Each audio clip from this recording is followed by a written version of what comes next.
Welcome back, listeners, to the BizBlend podcast. I'm your host, Sana, and this is the space where strategy meets soul, bold conversations spark real transformation. Now, today we are exploring a topic that's not just timely, it is essential for every leader navigating the future of work, the power of innovators' mindset.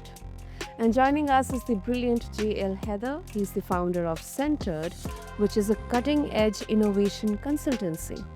Let me share a bit about JL. So, JL is a sought after innovation coach and strategic advisor who helps organizations transform visionary ideas into executable action. His work blends design thinking, agile leadership, and also real world insight to help teams embed innovation into their DNA.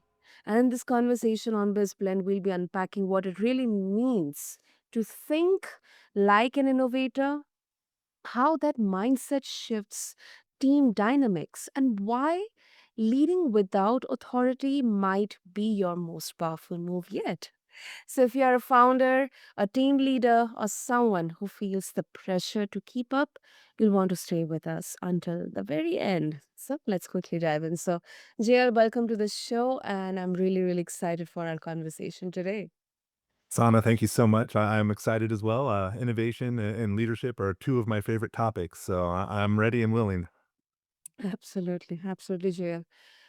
Okay, so you emphasize on innovation not just as a process, but as a mindset. Um, how exactly does it look like? I mean, what defines an innovator's mindset in practical, everyday terms? That's a great question. I think the way we kind of approach it is maybe almost from a neurological perspective, where your brain has a few different systems that are at play. One is the executive attention network or the executive control network, which we tend to Mhm. call your executive. So think, uh, oh, what's the movie where the emotions are in your head? Uh, I can't remember, but think about it like as a voice in your head. The executive is there, and the executive control network is this idea, this voice that's always trying to make sure what you do makes sense. It's trying to say, here's what you're paying attention to, and here's the best way to deal with it. So it's kind of like a governor in a lot of ways. The other one is we call the dreamer, which is more what you would call your default mode network. And your dreamer is kind of that joy in your head. Inside Out, Mhm. that's the movie. It's joy, that voice of joy. It's that voice of creativity that you're born with and that children kinda grow up with that has all these amazing ideas. It's where your imaginary friends come from. It's where some of your most crazy and best ideas come from, and that's your Mhm. dreamer.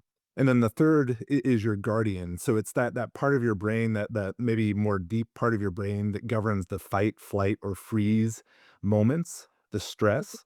He's there to keep you safe.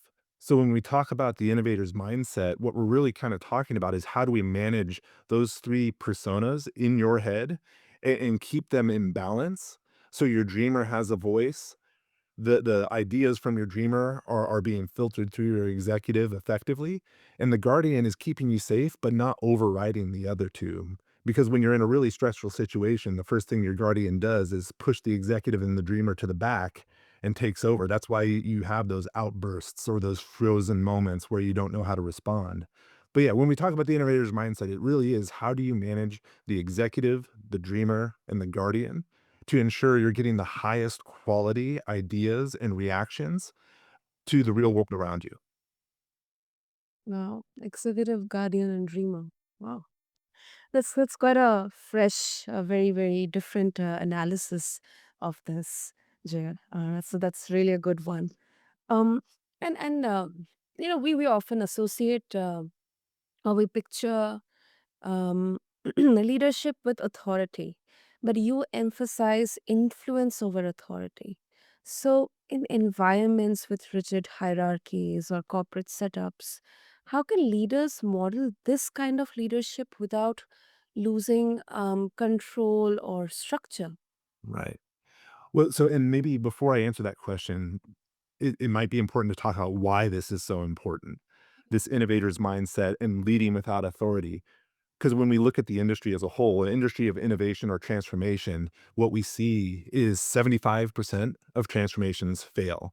And then depending on the research you look for or look at, 75 to 95% of innovations fail. And when you kind of dig into the why, one of the things you quickly see is 80% of organizations approach activities like transformation or innovation with the same operating model, with the same approach that they use for everything else. So it kind of goes into that definition of insanity. If you are doing the same thing over and over and expecting different results, you might be a little bit on the insane side. And that's kind of what we do in our organizations. So when we start talking about this innovator's mindset and this leading without authority, part of what we're trying to do is break people out of the pattern that they're in, because what got them there isn't going to Mm, get them to the next step. So part of that innovator's mindset is changing the way that leader shows up and helping that leader not only balance their executive dreamer and guardian, but helping bring out some of those same qualities in their people around them. Because what we know is when companies actually embrace innovation, mm, they see really good results. So on average, innovative companies are more than 3.5 times likely to outperform their peers. yeah. The other thing we know is they're gonna attract the best talent, which is a big part of what you need to succeed. So 78% of millennials, for example, are considering innovation is a key factor when they look at employers. So when we're looking at all this, part of it is how do the leaders show up in a way that's going to deliver the best results for their organization and help them attract the best people and keep the best people.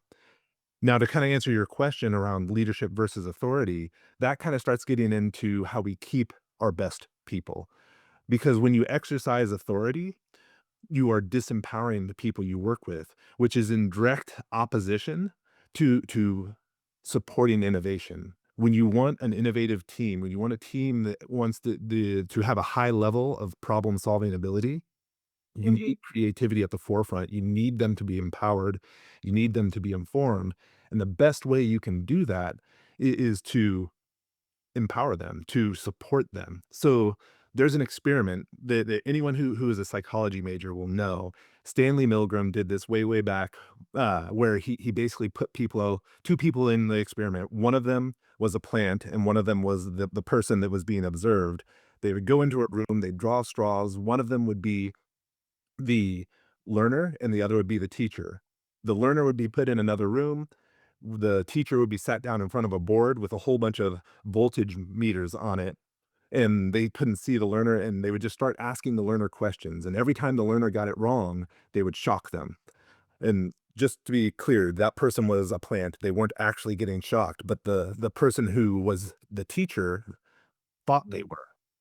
And as the shocks got more and more, the teacher got more and more nervous, and they'd look at the person running the experiment, and the person running the experiment would just say, "Please continue."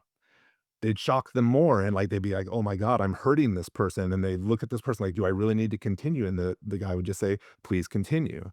And they would keep on going. It's not the most ethical study in the history of the world, but it is really informative about what happens to humans when authority is the main source of direction. We give up all our agentic mindsets, all our decision making ability, all our creative ability goes away, and we abdicate to whatever that authoritative leader says, right?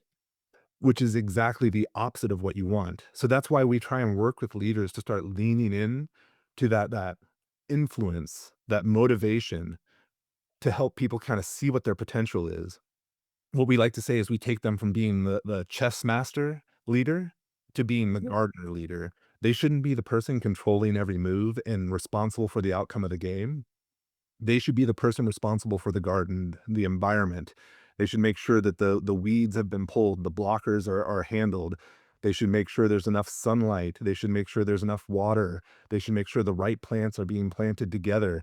There's a whole metaphor that can go around this that kind of fits into this gardener leadership, or a better word for it that comes from the world of Agile is servant leadership.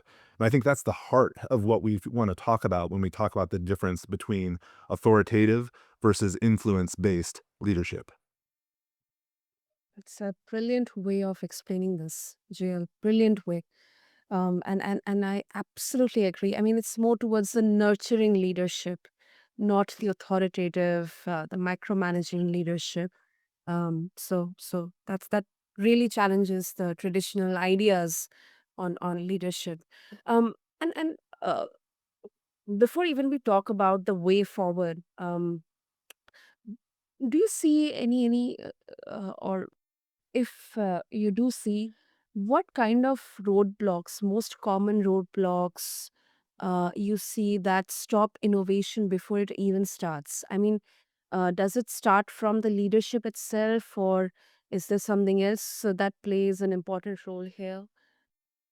There are a lot. I mean, you can look at leadership as a common one. If the environment isn't right, if the teams don't feel empowered, innovation won't happen. But I think that's a fairly commonly known thing, especially when people talk about innovation. I think one of the biggest things that maybe flies under the radar for a lot of people is you will set up the environment, you'll get an empowered team together, but the way you talk about your goals Hmm. makes the solution the center, right? So you walk into it saying, "We have this great tool, let's be innovative in how we use it." That's solution focused, and what you end up with is you have this tool, let's call it a hammer, and if you go into this innovative moment with this hammer, all of a sudden, everything you look at starts to look like a nail. So you've biased yourself from the very beginning. So I think maybe the thing leaders really need to pay attention to is what is the human-centered problem that you're trying to solve.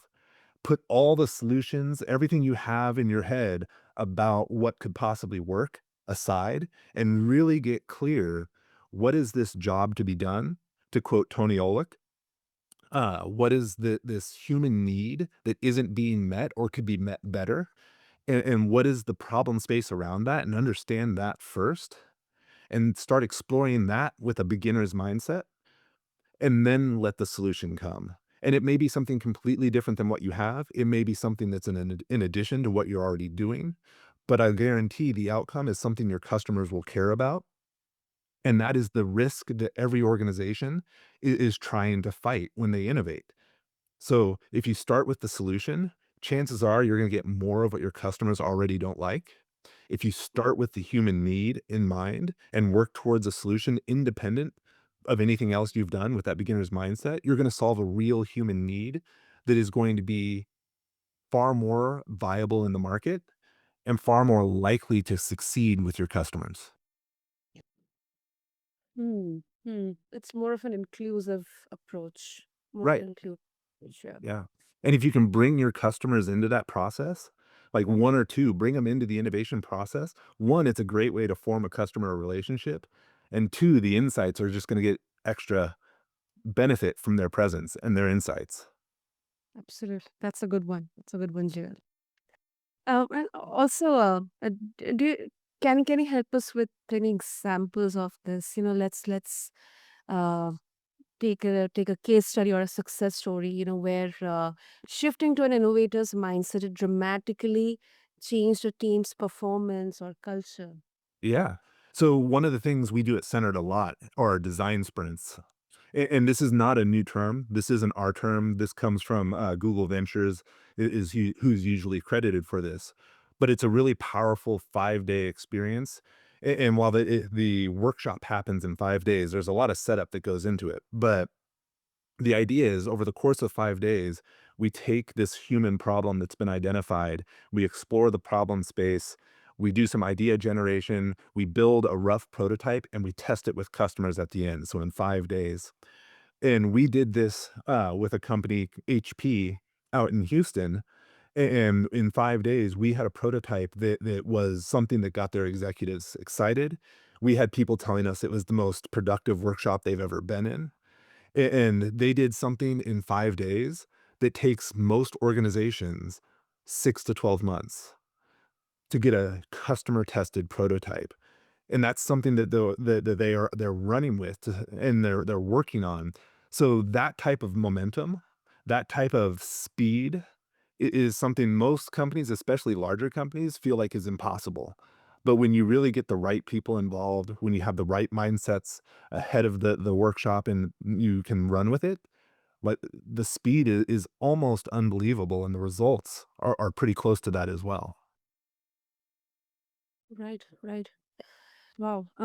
Sometimes the I think people relate deeply to stories, and they show us what's possible, especially when theory feels too far off. And the brilliant thing is, not only you are bringing the internal stakeholders here, but you're also bringing the external stakeholders. You're bringing customers here as well. Right. So that definitely speeds up the innovation. And then for organizations and JL who are wanting to bake innovation into their long term culture, not just one time investment or one thing or workshops. What systems or habits or frameworks do you recommend they should put in place? So, one thing to think about, those workshops, while they are one-off events, they are part of a culture too. A lot of times the way we frame a design sprint is it's a demo of what the innovative mindset looks like and feels like, and it's something that everyone should take back to their teams, and it should help start a little bit of a grassroots movement. The design sprints also involve like a 4-week plus upfront planning phase where we do some coaching. And then a lot of times what we try and do is the team that executes, we coach them as well to help instill some of that innovator's mindset and some of those principles that we need in that team as they go. In terms of what leaders can do and how Centered can help, I highly recommend leaders get some form of coaching.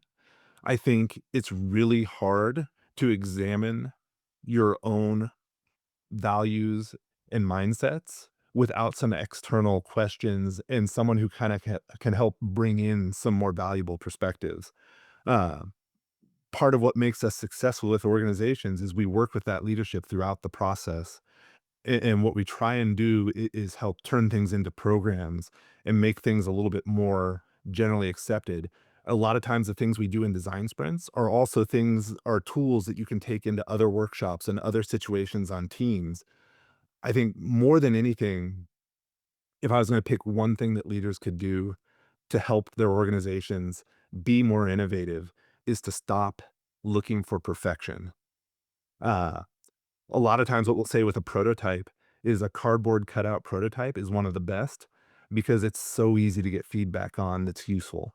The more perfected a prototype looks, the harder it is to get realistic feedback because as humans, we don't want to hurt someone's feelings. Oh my God, a lot of work went into this. I don't want to say this bad thing that I'm thinking. So, how can I say it in a way that's going to feel good or not hurt their feelings? Whereas when it's a cardboard cutout prototype, there's no pressure there. They know this is a simple thing. They know that it's just to get their feedback. So you get a lot more real feedback. There's a great book that was recommended to me by a colleague at HP called The Mom Test that I recommend everyone reads. It's a great way to look at how you get customer feedback and input on the things that you're working on. But yeah, so avoid perfection, avoid it in your prototypes, avoid it in your slides, avoid it across the board because the important thing in innovation is movement and momentum, not perfection. The companies that look for perfection lose every time to the companies that look for momentum. That's a that's a great point. And can you also repeat the book for our listeners so that I can also add them in the show notes for our listeners? Yeah, it's called the mom test. And it's just a great perspective on how do you actually talk to your customers to get feedback and what kind of questions should you ask. Hmm. Wow. Great. Thank you. Thanks for that, Jia. Oh, great. And just before we wrap up, I would like to bring in a bit of a different perspective into this. Uh, so, of course, innovation is universally good. We should always push for reinvention. But is it possible, JL, that too much focus on innovation can create instability or fatigue within teams? I'm sure it's possible. But I think most organizations are so far away from that point that to get there isn't very likely. I think what you have to do is make sure you don't look at innovation as a huge event every time. Innovation is more about how do we come up with creative, effective, efficient solutions to problems. And that can be in your product, it can be in your service, it can be in your operations, it could be in HR, it could be in the way your meetings are run, it could be in the way your board interacts with your executive team across the board. So when we talk about instilling innovation into the DNA of an organization, that's not to say we totally discard bureaucracy, structure, and things like that, because at a certain point, those are required for an organization to function. But what we do say is within those confines, how do we make sure we are coming up with the most creative, most effective, and most efficient solutions to the problems we face as an organization? So I think it is a mistake for organizations to look at innovation as only a product exercise or a sales exercise. It has to be part of every problem you solve as an organization. That's a good one. Great, great, Jia. So to start with, if our listeners would like to connect with you and get a hold of the resources you're providing, and get started with how they can bring and blend innovation, what will be the best way? Yeah. I would recommend the first place to go would be our website. So centered.work. And then after that, if you can't find what you need there, reach out to me on LinkedIn, JL Heather at LinkedIn. Uh, and I'm easy to find. I was an early adopter on LinkedIn, which maybe dates me a little bit. But I'm an easy one to find. JL Heather on LinkedIn, and that just send me a DM, send me a message, a connection request, and then I'd love to chat. Wonderful. I'll make sure to have all the links in the show notes. And Jill, this was such an inspiring and grounded conversation. A lot of insights, examples, and resources, and definitely a powerful reminder that innovation isn't just about tech or trends. It's about mindset, influence, and everyday leadership. So, thank you so much. Thank you. I had a blast. So, to all the listeners, if you are walking away from this episode with one insight, let it be this, that you don't need permission to innovate. You just need the intention. And to connect with JL and learn more about his work, just check out the show links in our show notes along with this episode on your favorite podcast platform. And also share this episode with your colleague, your friends, and leave us a review and subscribe to BizBlend so you never miss a breakthrough. Until next time, this is your host Sana signing off. Thank you.